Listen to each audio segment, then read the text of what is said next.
Hey guys, welcome back to another episode of Hell for Dummies. It's good to see you again, and I hope you've been well. I'm about to talk a little bit, this was on live stream, about my thoughts on Barbarian and Rogue. That's tough, because people were asking me to make Hell guides for Barbarian and Rogue.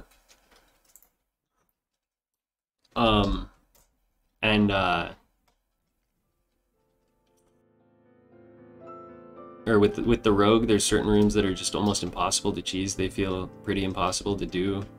Like, you can escape from them, you just can't clear them or get the chest without a rapier. And then with Barbarian, he can use a Bardiche, because it's like second attack pokes, you know, but almost everything else he has is like so short range, you know? And that's massive. And if we're gonna be honest, having range in Hell is gonna help you cheese things a lot easier. And that's kind of a cold reality that I feel like a lot of barbarians in particular are going to have to deal with. If someone out there wants to make a barbarian guide for like how you're supposed to do kind of the range cheeses, then that would be probably beneficial to the community, but I'm not the guy because I don't main barbarian. I main ranger. So anybody that has even an ounce of range can probably do all of the cheeses that I show in my guides. And then there's a lot of rooms too. I don't want to put a total damper on Rogue and Barbarian. There's a lot of rooms that you can clear. And getting to know the rooms and which rooms are going to be an absolute nightmare for you to clear and which rooms are going to be like a little bit easier for you to clear is going to be huge. And I'm going to make a video at the end of the series that kind of says like, okay, this room you can run in as the rogue and just steal the chest, but it's harder for, you know, a wizard or whatever, for whatever reasons. And that'll just go in like a video at the very end of the series. But I think that's the trade-off that you get, because if you're mechanically insane with the Barbarian, you'll probably be able to clear rooms that I have a ton of trouble with as the Barbarian. I did make like 1 or 2 videos of me as a Barbarian, like clearing some rooms. It is absolutely possible to traverse Hell. You probably just got to main Barbarian and know the mechanics really well. But the trade-off is that Barbarian and Rogue are like staples in the meta for PvP gameplay. Like, sure, you can't cheese blood platforms as fast as like a ranger can, and then on a note, the ranger can't cheese blood platforms as fast as the bard with chaos can, but you can one-shot other players by hitting him in the head. So there's that. I mean, you're a massive asset to the team, and if you really want to go down to Hell, you're probably gonna have to put together a team with like a ranger or a wizard or something on it if you're not like super versed in the Hell strats. And I hate to be a naysayer, especially in a series that's supposed to be enabling you know, players to traverse the inferno, but absolutely watching the guides for each room will let you decide which rooms you are capable of cheesing. And I always notate the paths to the boss room, and in almost every storm circle when you get to Hell, you're gonna have access to a room that you can potentially get the chest in if you're mechanically accurate enough. So those are my final thoughts on Barbarian and Rogue in Hell. Rogue obviously has stealth and double jump, which grants him like way more of cheesing capability than the Barbarian has. But to Barbs I say, I mean, like good luck with it. You know, you chose the class that is kind of the tank short range cannon gameplay, and if you want to do Hell runs, maybe explore some other classes, or if you figure out some insane ways to clear every room, you could have a YouTube series of your own. If you disagree with what I had to say just now about the Barbarian in particular in Hell, then please leave it in the comments below. Please point it out. I hope there's a discussion about it. I hope there's a debate, because at this current moment in time, I feel like honestly there are just some rooms that are kind of almost impossible for the barbarian to get to the chest in. And this is gonna sound kind of funny, but the rooms that are, you know, like that, maybe you just need to stock up on like 30 Francesca axes, no cap. But yeah, if you agree with that, or if you disagree with that entirely, and you have a nice reason to back it up, please drop it in the comments below. So without, further ado, I'm just gonna show my approach to hell.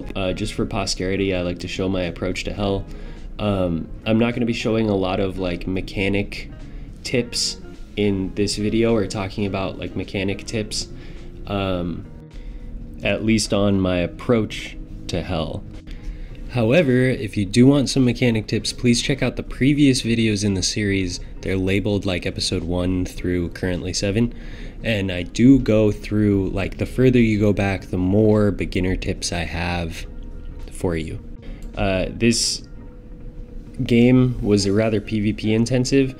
I actually had a rogue stalking me, so I opted to do some kind of cheesy player versus cheese strats that I like. Like right there, you saw me trap some enemies in the room behind me as like an alarm system for when that rogue decides to pop up.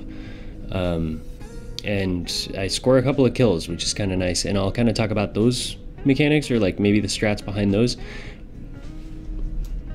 But I'm not gonna lie, like it was just a couple of cheesy ranger kills that I got. So go ahead and skip to just around like the 10-minute mark if you wanna just kind of see the room. Also, I apologize, there's no audio in this video. Something was messed up with my streaming software, and so you can't hear anything.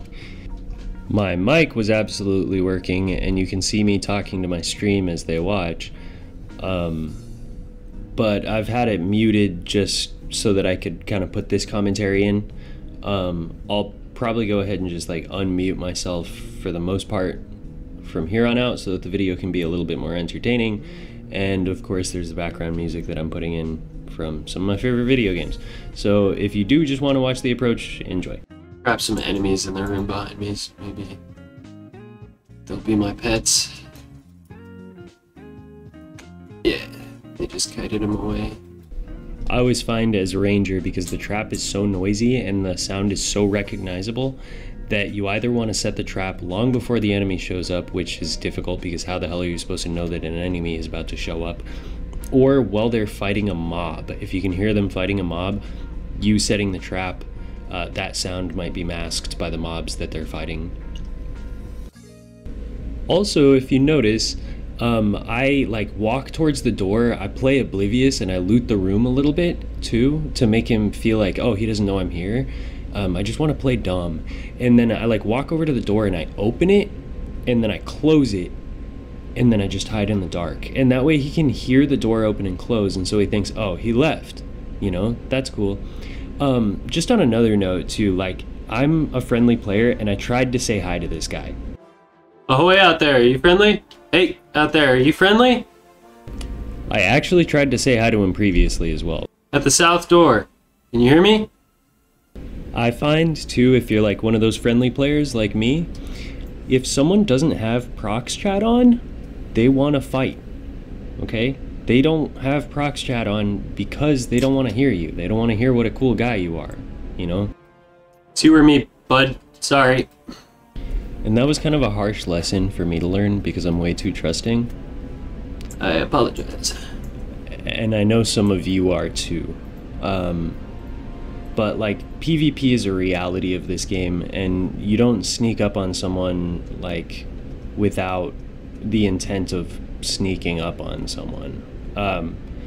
So yeah. Another big thing is like body language. Like, if you crouch at someone and they don't crouch back like pretty much instantly, I mean, you should probably take cover, run, fight, start shooting, whatever it is, because it's probably on.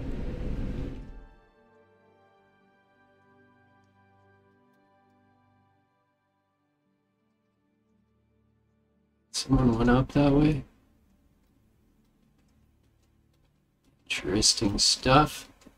Yeah, so map knowledge plays a huge part in this. I know he went up that balcony, and I know that the area, when you jump off that balcony, the mobs can't find you. So I know exactly where that enemy went. I just don't know how long ago it was. So I'm gonna immediately start checking all of my corners. Yeah, and we found our red portal, so that's cool. I go ahead and I set a trap right here, just kind of like preemptively. So I am happy too, because I am a passive and friendly player. Like if someone has proc chat on and I hear them coming and we can say what up in advance, I will whip out a torch instantly and say like, hey, stop, there's a trap here. Oh, but another note, drawing your bow takes a lot of, like, makes a lot of noise. So if you think there's an enemy coming, it's good to draw your bow preemptively so they don't hear the noise of your bow being drawn and then know like, hey, you're a ranger, and then also like exactly where you are. So that's pretty important. So here's a tip from a friend to a friend. If you want to be friendly, don't run at someone. Crouch at them first. You did not have to come at me like that. This dude just ran. He just like, I like crouched at him. He ran at me, walked into my trap, and instantly died, bro. I admit, yeah, he was probably low on health. It's just, like, I don't know. Maybe he needs to work on his mobbing a little bit. Poor guy. But not really. I don't want him down here with me. And I crouched at him. If he'd stopped and crouched, I would have instantly walked up or pulled out a torch so he could see my trap, you know, like. And the fact that he instantly died in my trap, yeah, he was really low on health and he probably just had to get out of the storm circle. But in a lot of cases, it's like either you or them. And when there's a question, like, is that guy friendly or not? Nice. Like, just don't trust it. Like, the second that there's a question, just don't trust it. From a friend to a friend. It's a dark game, hence the name. Trust me, they'll learn. Just like we all had to learn. And if that guy was any better at mobbing, he probably wouldn't have insta-died. Anyway, onto the hell strats. So I've got to escape from, what is this, demon layers? It's like there's like 4 different rooms just called demon layers. I like to call this thing the blood climb. But yeah, I already covered this in a previous video. Go ahead and watch that if you want. I'm a man of my word, actually. I always trap this freaking zombie, like, eventually, no matter what I'm doing, because screw that zombie. He takes forever. And I see that the death altar is right next door, and I really want to show that. So there's 2 main cheese spots in this room and a couple of time strafe strats that I want to talk about. Recently, I would like to believe, kind of perfected my version of the cheese for this room. So we're gonna actually clear the mummies downstairs. And you see I mess up on the mummy. On the mummy clear, I get hit and the red mummies actually slow you and attack really fast. And I heard someone say that it's basically insta-death if you get hit even once by a red mummy, because they'll infinitely slow you and continue attacking you over and over again, and you're like perma-slowed. And that's pretty disgusting, but it isn't insta-death. So the first thing that we're going to want to do is kind of just go along this outer walkway right here and clear the 2 bugs, because if they aggro when we're not expecting them, they make life a living hell. So that's the first order of operations. Kill those bugs on the walkway that you're operating on. Then run downstairs and clear this like downstairs like caged area of the mummies. So if you get hit, like I do here, just start side strafing like a freaking madman. Every time you see them about to attack, side strafe. And once you realize that you're not slowed anymore, you can start kiting again. That's like the backup strat if you happen to get hit by the mummies.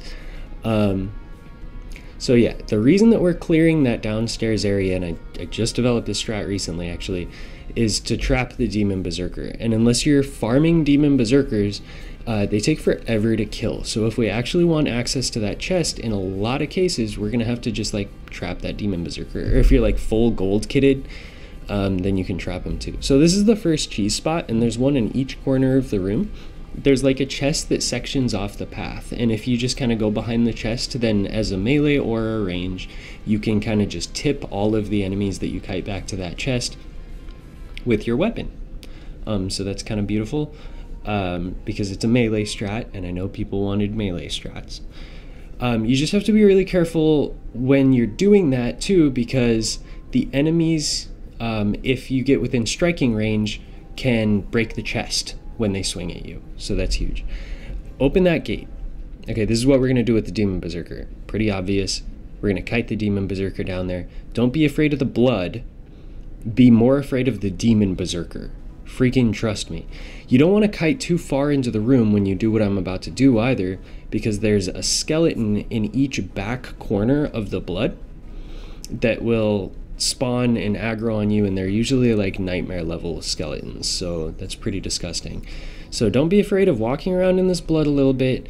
Just be afraid of getting hit in the face with a giant Demon Berserker hand sword.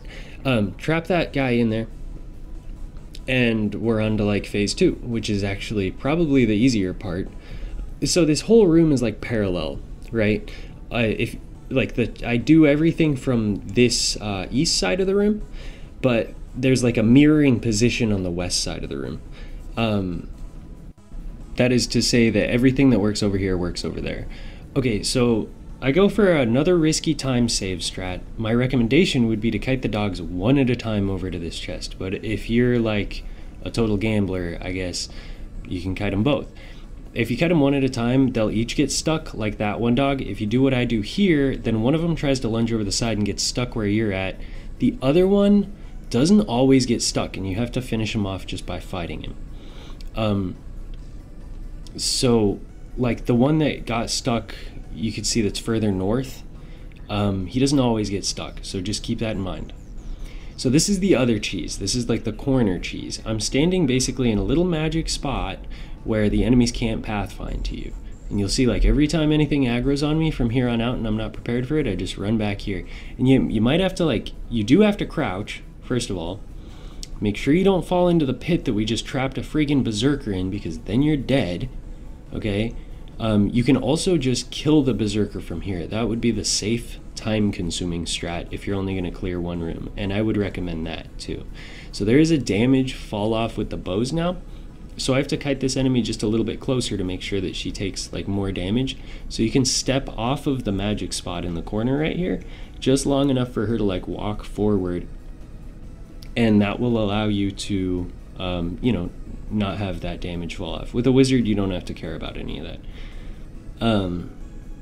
But yeah, that's the whole room, actually.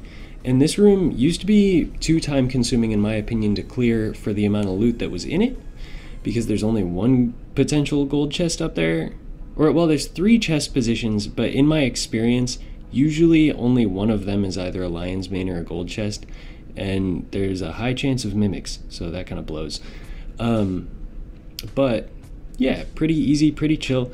And if I were going to like do this on a normal hell run, not normal HR, but like in a normal one of my runs, I would go ahead and also clear the room to the east of here, because it's a pretty easy climb for a ranger.